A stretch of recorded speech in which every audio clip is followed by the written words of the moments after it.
Mesdames et messieurs, bonsoir. Merci d'avoir choisi RTI1. Voici les grands titres de ce 20h. Le Premier ministre Amadou Gon Coulibaly a pris part au conseil des gouverneurs des institutions de Bretton Woods à Washington. Les participants s'engagent à faire du monde un espace plus agréable pour les couches défavorisées. Ils ont par ailleurs attiré l'attention des gouvernants sur la bonne gestion de la dette publique.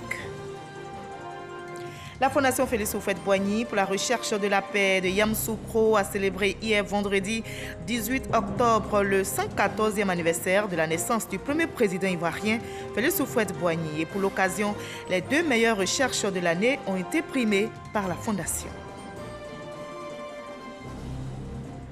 Les victimes des inondations continuent d'être assistées. Nous irons dans la région de la Mé où les cadres se mobilisent pour apporter réconfort et compassion aux sinistrés. Le ministre de l'Environnement et du Développement durable, Joseph Seka, a offert plusieurs vivres aux victimes des intempéries. Les dernières pluies diluviennes ont fait d'importants dégâts matériels dans la région. C'est un énième report. Le Parlement britannique a décidé aujourd'hui de reporter sa décision sur l'accord du Brexit conclu entre Londres et Bruxelles à 12 jours seulement de la date prévue de sortie de l'Union européenne. Le Premier ministre Boris Johnson a toutefois déclaré que le pays quitterait l'UE le 31 octobre. Soyez la bienvenue sur RTI1. Le 7e art ivoirien s'est agrandi avec l'entrée en scène au cinéma d'un nouveau long métrage intitulé Truth.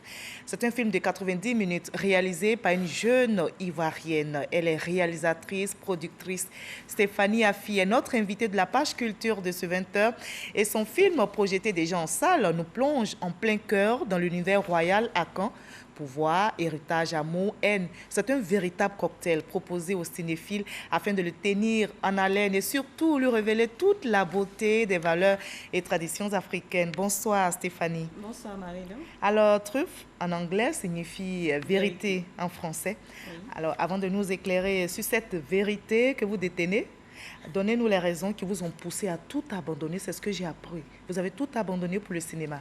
Oui, alors j'ai tout abandonné pour me consacrer au cinéma parce que je voulais d'abord faire ma propre production, qui est déjà un rêve, et ensuite être une active du cinéma et enfin apporter ma modeste contribution à l'évolution du cinéma ivoirien pour rendre de Hollywood et Bollywood. Et aujourd'hui, le cinéma ivoirien a besoin de nous jeunes, vieux et enfants. En somme, le cinéma est l'affaire de tous.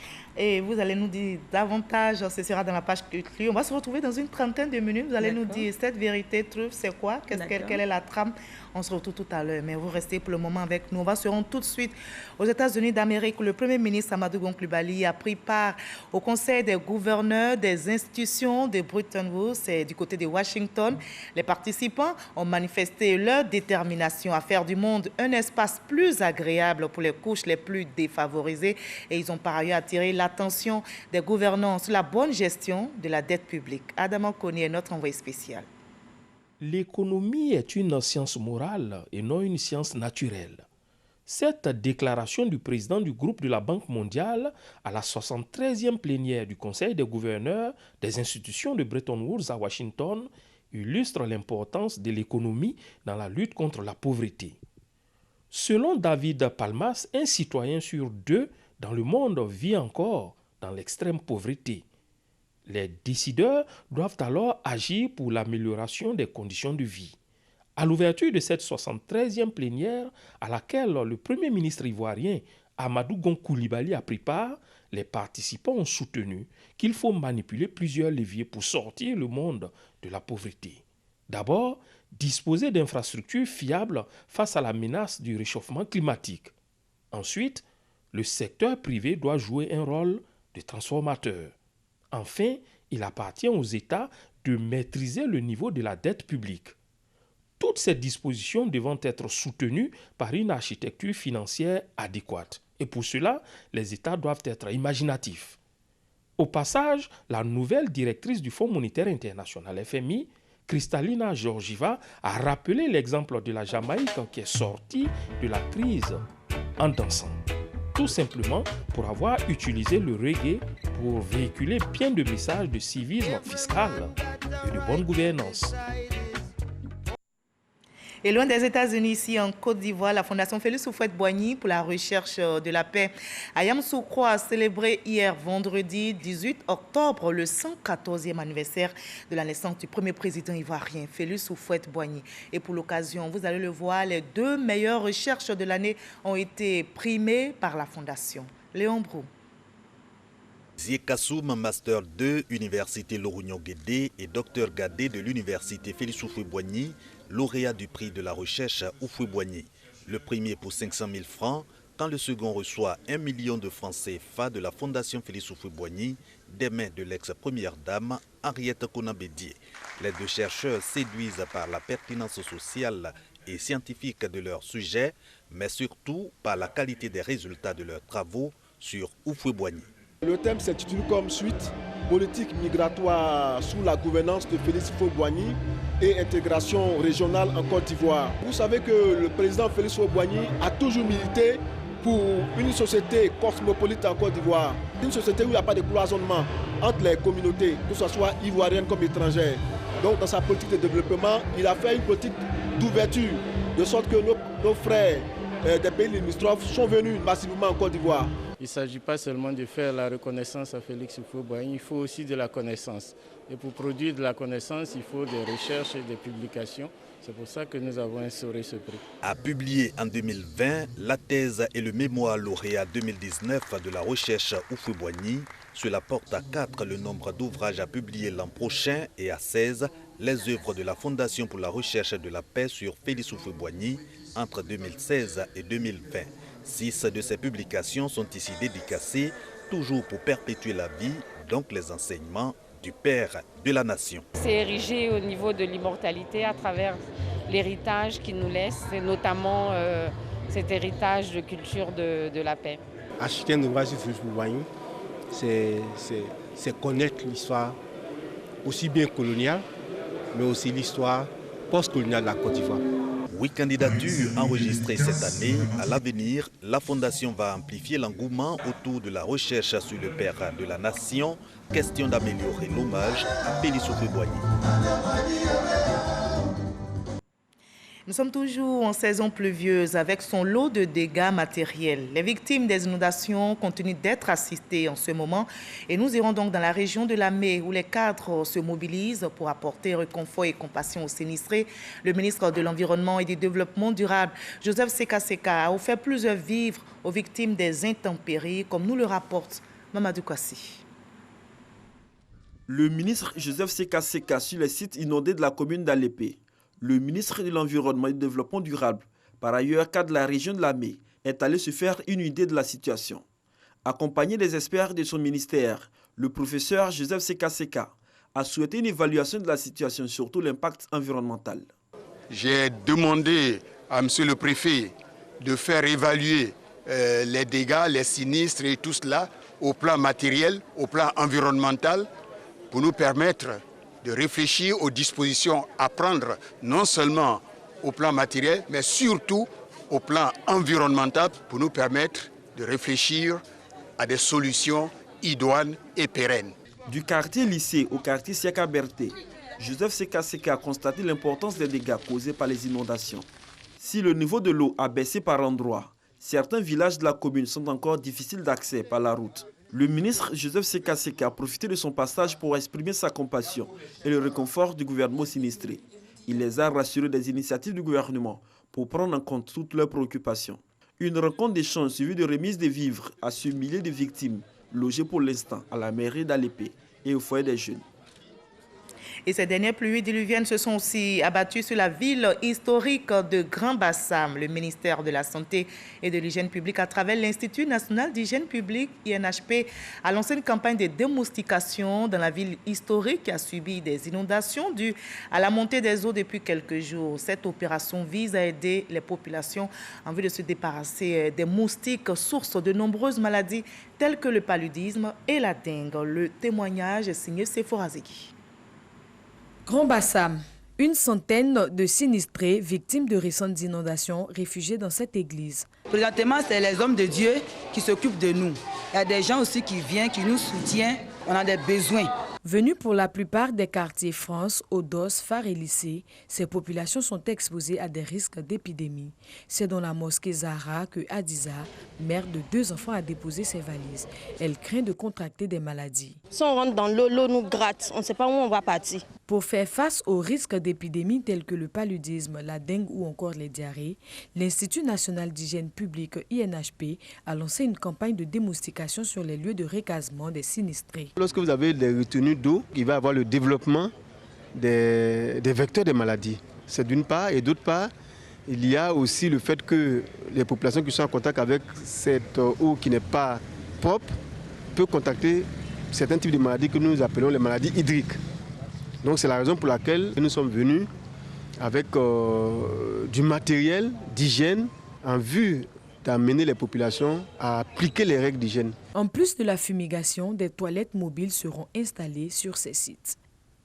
La secrétaire d'État chargée de l'autonomisation de la femme, Belmondo Dogo, a profité d'un temps d'arrêt de ses pluies pour visiter la coopérative des femmes d'Abobo, située à Brofodoumé, c'est dans la commune d'Alépé. Elle est allée s'enquérir de l'état d'avancement de leurs activités. Notez que ces femmes ont bénéficié d'un fonds en vue d'entreprendre des activités génératrices de revenus. Le reportage d'Astou Touré. Sur ce site d'environ 3 hectares, ces femmes munies de machettes et de dabas débarrassent leurs champs des mauvaises herbes. L'ambiance est bon enfant. Venues d'horizons divers, ces femmes ont créé cette coopérative agricole grâce au fonds femmes du ministère de la Femme, de la Famille et de l'Enfant. 6 millions de francs CFA, c'est la somme qu'elles ont reçue. Lorsque nous avons eu cet argent, chacune a un peu donné. Et c'est en collectivité que nous avons fait le champ. Mais le peu qui est resté là, nous sommes installés. Il y a des vendeurs sur les marchés, il y a des coiffeurs, il y a des couturières. Nous avons travaillé sur 3 états, cultiver le manioc, le maïs. Pour s'enquérir de l'état d'avancement de leurs activités, une convive peu ordinaire s'est invitée aux travaux champêtres. Cette visite aux allures festives a permis à Belmondo Dogo de s'imprégner de leur réalité et les encourager à l'entrepreneuriat. Les femmes travaillent mieux la terre que les hommes et les femmes ont besoin d'avoir des espaces pour mieux cultiver et nous repartons satisfaites. Mais nous sommes venus dire, surtout au moment, que le gouvernement, via le programme social, entend mettre la femme au centre de son action. Et nous sommes venus leur transmettre ce message, à leur dire qu'elles ne sont pas délaissées pour compte, mais elles ont du prix aux yeux du gouvernement. Formation, commercialisation et transport des produits sont entre autres les besoins exprimés par la coopérative des femmes d'Abobo. Nous avons besoin de formation. Nous avons besoin de médecins pour nous visiter. Le cancer contre l'utérus et le sein, ça ravage, ça tue. Aussi, plein de nos femmes ne sont pas lettrées.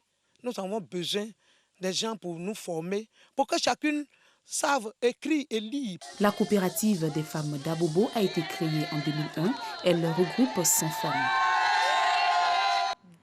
L'Agence Emploi Jeune a organisé une cérémonie de remise d'attestation et de certificats de formation. Plus de 200 étudiants ont bénéficié de cette formation dans le domaine de la fibre optique.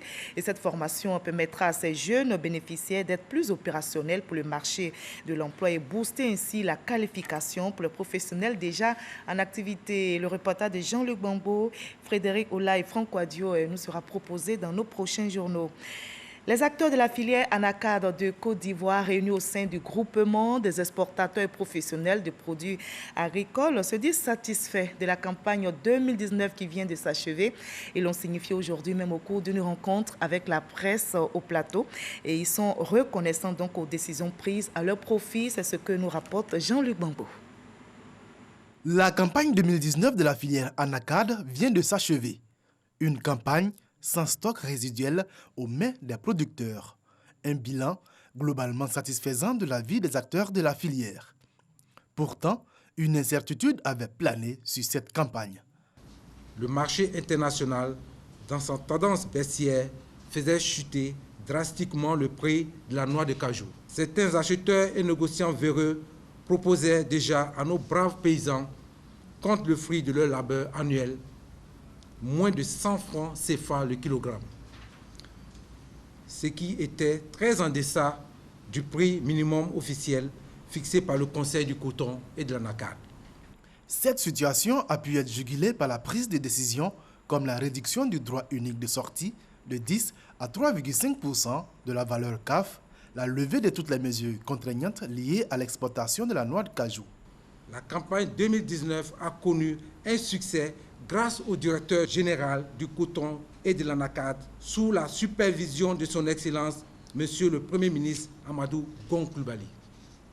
Partant de ce constat, les producteurs de la filière ANACAD, en collaboration avec le groupement des exportateurs et professionnels de produits agricoles, GIE, GEPA, ont décidé unanimement de leur rendre un vibrant hommage.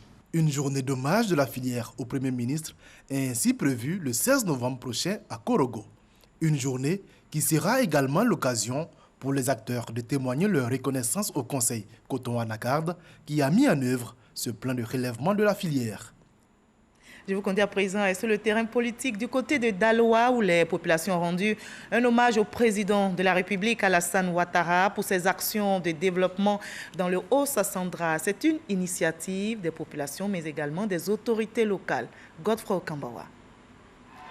Venus de tous les quartiers de la ville de Daloa, les populations disent merci au président de la République, Alassane Ouattara, pour ses actions de paix et de développement dans les localités.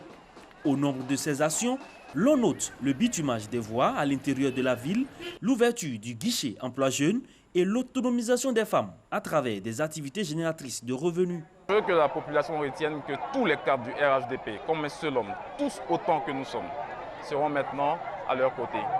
Nous avons décidé de rentrer dans la politique sociale du gouvernement Amadou Gon Coulibaly. Parrain de la rencontre, Mohamed Coulibaly a invité les jeunes à travailler main dans la main pour la paix et la cohésion sociale, des valeurs chères au président de la République. Je pense que nous avons plus de jeunes aujourd'hui qui sont en âge de voter et c'est le moment donc de leur dire de se mettre donc en mouvance pour cela.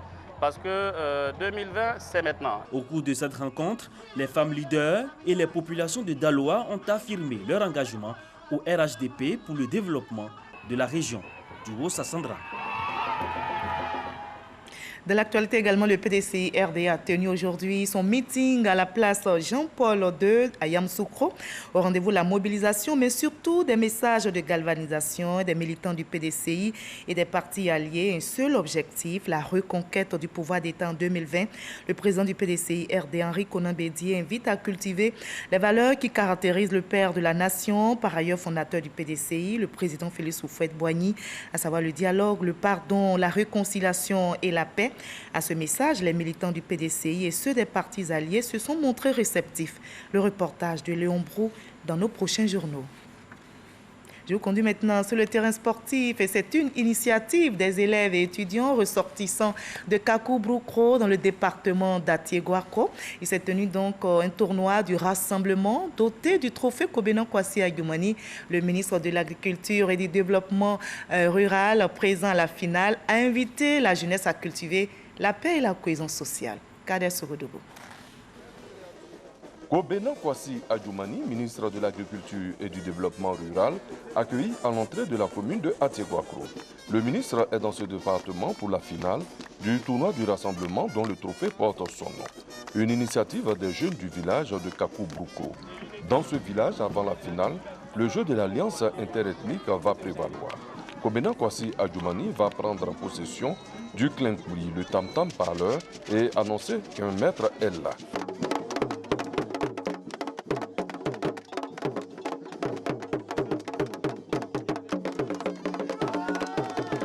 Sur l'aire de jeu, FC Warriors en bleu et FC Bluetooth en vert, après 2 mi-temps de 30 minutes chacune, n'ont pu se départager 0-0. C'est au tir au but que Bluetooth FC va s'adjuger le trophée du rassemblement. Une réussite pour les organisateurs. Le parrain du tournoi, le ministre Adjoumani, a rappelé à cette jeunesse l'impérieuse nécessité de demeurer dans la paix et en paix. Le président et le premier ministre veulent que la jeunesse soit au centre de toutes les actions de développement en rapport avec le social. Ils mettent également les femmes au centre de ce développement. Donc quand je viens, que je vois des jeunes engagés, quand je viens, que je vois des femmes engagées autour des chefs, je me dis quelque part que ce défi-là va être relevé. Le tournoi, qui était à sa première édition, va s'étendre à tous les villages d'Atioguakro lors de la deuxième édition en 2020. Pour les nouvelles à l'étranger, ce énième report, le Parlement britannique a décidé ce samedi de reporter sa décision sur l'accord du Brexit conclu entre Londres et Bruxelles à 12 jours seulement de la date prévue de sortie de l'Union européenne. Faute d'avoir un accord formellement voté aujourd'hui, Boris Johnson se retrouve forcé de demander aussitôt aux Européens un report du Brexit de 3 mois. Mais le Premier ministre a assuré qu'il ferait tout pour que la sortie de son pays de l'UE intervienne comme initialement prévu d'ici au 31 octobre. Place maintenant à l'instant culture dans ce 21. Nous sommes samedi.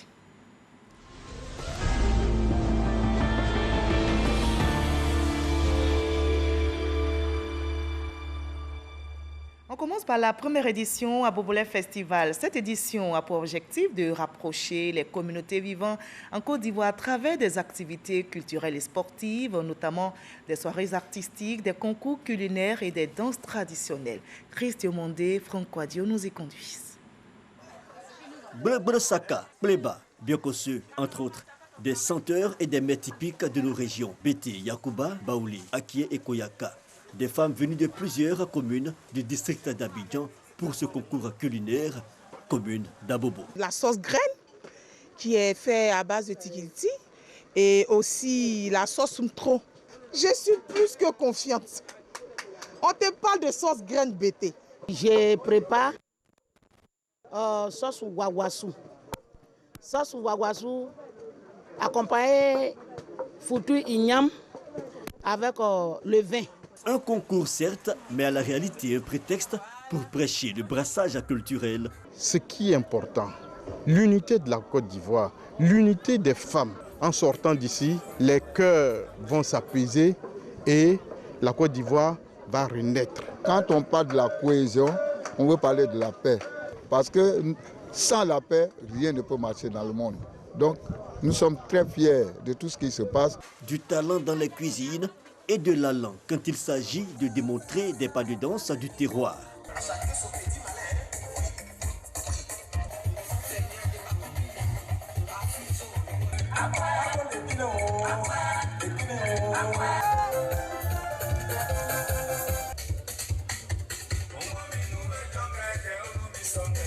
Abobo, c'est une communauté CEDEAO miniature. Donc pour nous, il était essentiel que ces communautés se rassemblent à un moment donné pour réfléchir sur la question culturelle. L'objectif qu'on veut viser, c'est l'amour, le pardon et surtout la tolérance, l'union, la cohésion sociale. Cette première édition du Festival d'Abidjan est meublée par des jeux, une course marathon et des concours de beauté. Voilà, la culture ivoirienne est riche et très variée. L'UE Magic Tour poursuit son voyage. Bois-Flé-Bonon sont les premières villes visitées par la caravane de l'UE Magic Tour qui a démarré le mardi dernier. Et les initiateurs du projet Union européenne et la Fondation Magic System ont mis à profit le séjour pour sensibiliser les populations aux valeurs d'environnement et de cohésion sociale. Envoyé spécial Issa Tchonayeo. La caravane l'UE Magic Tour à l'intérieur du pays. Pendant un mois, cette caravane va sillonner 17 villes de la Côte d'Ivoire. Son objectif, promouvoir des valeurs universelles par l'Europe et l'Afrique. À travers des conférences, des rencontres et des concerts, les initiateurs sensibilisent la population sur des sujets clés. La démocratie, l'éducation, l'immigration irrégulière et bien d'autres thématiques. Première étape de cette caravane, Bois-Flé. Les questions d'éducation et d'environnement retiennent l'attention. L'école, c'est une bonne chose et nous voyons Magic System, même avec l'Union européenne, ensemble, aujourd'hui, demander à toute la population de ne pas laisser les enfants à la maison, de les mettre à l'école. Parce que grâce à l'école, on peut arriver à être quelqu'un dans la vie. Pendant tous les événements qui se déroulent ici, nous avons toujours une petite lucane pour interpeller les populations, pour dire que la propriété, c'est la santé. Vous pouvez interroger nos concitoyens ici, représentés, et pourront vous témoigner que même pendant la fête de l'indépendance, nous faisons la sensibilisation concernant la salubrité. Après la cité de la Marawi, la caravane est accueillie dans une liesse populaire à Bonon. Il a fallu plus d'une heure pour atteindre le lieu de la cérémonie. Bonon, ville cosmopolite, souvent confrontée à des conflits interethniques en période électorale, un accent particulier est mis sur la nécessité de vivre ensemble. La paix est une valeur fondamentale pour tout développement d'un pays. Il y a toutes les communautés ici, la communauté CEDEAO, la communauté autochtone et allogène. Et vous vivez ensemble ici. Vivez sans embâche, il n'y a pas de distinction ethnique, il n'y a pas de barrières religieuses. Vous parlez entre vous. Donc, l'exemple de Bonon peut servir pour toutes les étapes que nous allons faire. Là, vous êtes tous là. On voit une cohésion entre tout le monde. Mais il faut que Bonon soit l'exemple à exporter dans toutes les autres villes, l'exemple positif à exporter dans toutes les autres villes de la Côte d'Ivoire. C'est ça qu'il faut faire, c'est ça qu'il faut vouloir.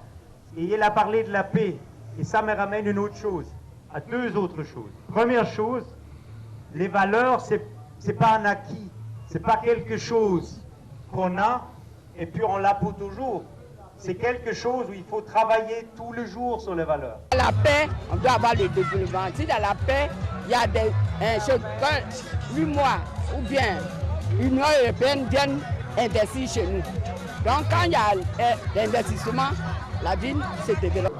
Quand on parle de Bonon, de façon négative, ça c'est du passé. Ça c'est vraiment derrière nous. Nous étions dans la zone rouge, nous avons tout fait pour sortir Bonon de la zone rouge et nous sommes aujourd'hui dans la zone verte. Avec la cohésion, avec vivre ensemble. Toute cette caravane de sensibilisation de lieux magiques tour est soutenue par des spectacles d'humour et de musique pour mieux faire passer les messages auprès des populations. Voilà, humour, danse, chant. On va parler maintenant cinéma avec vous. On vous retrouve, Madame Stéphanie Afi, pour revisiter ensemble Trouf. C'est votre long métrage de 90 minutes projeté déjà en salle. Alors, vous êtes réalisatrice, mais aussi actrice dans ce film. Vous campez quel rôle? Alors, l'épouse du prince Amon. L'épouse du prince. Oui. Quelle est la trame? Avant d'en parler, on va suivre ensemble la bande-annonce et on en reparle tout à l'heure. Il était promu au trône. Mais un amour interdit l'éloigna du royaume. C'est quoi cette idylle en cachette avec cette fille de basse classe? Maman, j'aime cette fille. Je crois que le roi souffre d'une indigestion. Quoi? Le baobab vient de tomber. Une guerre du trône éclate. Monsieur doit être content de se retrouver dans ce fauteuil. Laisse-moi te dire que tu ne mérites pas cette place. Même si tu étais le dernier homme de ce royaume. Je préférerais donner le trône aux animaux. Hors de ma vue maintenant! Chouf, un film réalisé et produit par Stéphanie Afi. Voilà, Trouf, c'est votre premier film. Et pour votre entrée dans l'histoire du cinéma ivoirien, vous proposez aux cinéphiles la guerre de succession. Pourquoi? Déjà parce que ça fait partie de notre quotidien, on entend parler dans nos différentes familles et donc je me suis dit pourquoi ne pas aborder ce thème-là dans ma première œuvre cinématographique. Alors vous abordez justement la guerre de succession, notamment en pays Akan. Alors chez les Akan, notamment chez les Ani, puisque c'est de cela que vous parlez dans votre film, comment se fait la succession au trône? Alors la succession est matrilinéaire, voilà, et donc lorsque le roi décède, c'est l'un de ses frères qui succède. Et donc, quand il n'y a plus de frère, c'est son cousin aîné qui succède. Et quand il n'y a plus de cousin également, c'est l'aîné de ses neveux qui succède. Voilà. D'accord. Et justement, si vous avez décidé d'aborder ce thème, vous l'avez dit, la succession est une question qui divise les sociétés africaines depuis la nuit des temps. Alors, d'où viennent les conflits selon vous? Les conflits viennent des tours de succession. Voilà, quand le tour de succession n'est pas respecté, on assiste au conflit, justement. Alors donc, dans votre film, le fils du roi dispute le trône avec son cousin, donc neveu du roi, qui veut s'emparer du trône. Comment le conflit sera-t-il réglé? Alors le conflit sera réglé quand le digne successeur voilà, va savoir que son cousin a mis tout en œuvre en fait pour accéder au trône. Donc notamment les coups bas, voilà, les coups bas, voilà. Et donc après, la vérité va triompher et voilà, le cousin qui va aller en prison et son cousin qui est le digne successeur, voilà, va prendre les rênes du royaume. Alors que disent nos traditions en cas de conflit? En cas de conflit, bon, généralement, il n'existe pas de conflit parce que le successeur est connu d'avance. Voilà. Et donc, mais il peut arriver qu'il y ait des conflits. Comme c'est le cas d'entre eux. Voilà, parce que notamment le tour de succession qui n'est pas respecté, donc ça peut quand même entraîner quelques conflits. Voilà. D'accord. Alors, comme vous dites, c'est déjà connu, puisque c'est au niveau des Akans, pays Akans, c'est matrilinéaire, voilà, c'est déjà connu. Alors, ce film de 90 minutes propose un véritable cocktail au cinéphile. C'est vrai, on parle de pouvoir, d'héritage, de succession, mais on parle aussi d'amour, on parle de haine. Ce sont autant de thèmes qui reviennent dans l'intrigue de ce long métrage. Alors, c'est ainsi que vous décrivez, vous, la société africaine? Oui, parce qu'on vit au quotidien l'amour, on vit au quotidien la jalousie, la haine, tout ça, parce qu'on n'est forcément pas content de l'évolution de l'autre et ainsi de suite. Donc voilà, je me dis, c'est les thèmes qui doivent être traités dans nos différents films, nous les producteurs et réalisateurs. D'accord. Alors, je trouve aussi un bel exemple d'intégration africaine, puisque votre film met en scène des acteurs francophones et anglophones. Avec, par exemple, on a vu l'acteur vedette, il s'agit du Nigérien Ike Ogbonna, j'espère que je prononce bien. Ike Ogbonna. Alors, c'est quoi? Vous voulez faire passer quel message? Un message d'intégration? Oui, un message d'intégration. Et puis, le cinéma africain? Oui, parce qu'on sait qu'aujourd'hui, le cinéma nigérien est aujourd'hui une industrie. Alors, je me suis dit, en me frottant au cinéma nigérien, il y a déjà une ouverture internationale et aussi le professionnalisme également. Donc, chacun fait montre de son savoir et de cette manière, voilà, le cinéma évoluera. D'accord. Alors, donc, vous avez voulu tirer, enfin, vous frotter au grand? Oui. D'accord. Alors, quelles difficultés avez-vous rencontrées dans la réalisation de ce film? Je rappelle que vous êtes quand même jeune, on ne va pas dévoiler votre âge ici, on ne dit pas l'âge d'une dame. Oui, alors, sûr. Quelles difficultés avez-vous rencontrées, jeune réalisatrice, jeune productrice, mais surtout jeune femme, dans la réalisation de ce film? D'accord. Au départ, je me suis lancée dans la production par amour, voilà, parce que j'aime le métier. Mais je n'avais pas forcément mesuré l'ampleur de la chose. Et au fur et à mesure que j'ai commencé, j'ai vu que il fallait beaucoup de moyens. Et donc, vu que, moyens financiers, oui, des moyens financiers, oui. Et donc, vu que les parents au départ étaient réticents parce que est-ce que tu allais à l'école, est-ce que le cinéma nourrit son homme et tout ça. Et surtout que vous avez abandonné votre travail. Voilà. Vous étiez cadre dans une entreprise. De la place, oui. Et donc, quand j'ai connu les difficultés, au même moment, c'était difficile de pouvoir poursuivre et tout ça parce que les moyens étant limités. Et donc là, je me suis tournée vers les parents et j'étais obligée de leur dire que là, je veux poursuivre ma passion. Et ils ont tout de suite décidé de m'accompagner dans ce projet. D'accord. Alors, donc, c'est sur fonds propres que vous avez... Oui, sur fonds propres. Mais vous avez d'autres projets. Est-ce que vous continuerez à encore débourser vous-même bon, là, je suis à ma première production. Et donc... tout le monde apprend à me connaître, c'est un nouveau visage et tout. Et donc là, maintenant, les gens ont vu que j'ai fait quelque chose. Donc, je pense que les gens n'auront pas peur de m'apporter un soutien et tout. Donc, quand je me tournerai sûrement vers les organismes et tout ça. Donc, je pense que, vu le travail qui a été fait, donc vous avez également un ministère de la Culture et un ministère de tutelle? Oui, bien sûr. D'accord. Alors, après l'avant-première, quelles critiques avez-vous reçues? Est-ce que vous avez tenu compte de ces critiques? Oui. Parce qu'en général, on essaie, vous savez ce qu'on nous reproche à nos films, la qualité au niveau du son, de l'image. Voilà, donc quand j'ai fait l'avant-première a servi d'abord aux critiques. Et donc j'ai eu des critiques et tout ça, le son, parce que l'image, bon, les gens m'ont pas reproché la qualité de l'image, mais le son, donc j'ai travaillé le son. Donc, avant que le film ne sorte officiellement. Voilà. Donc, il y a eu un travail qui a été fait avant la sortie officielle.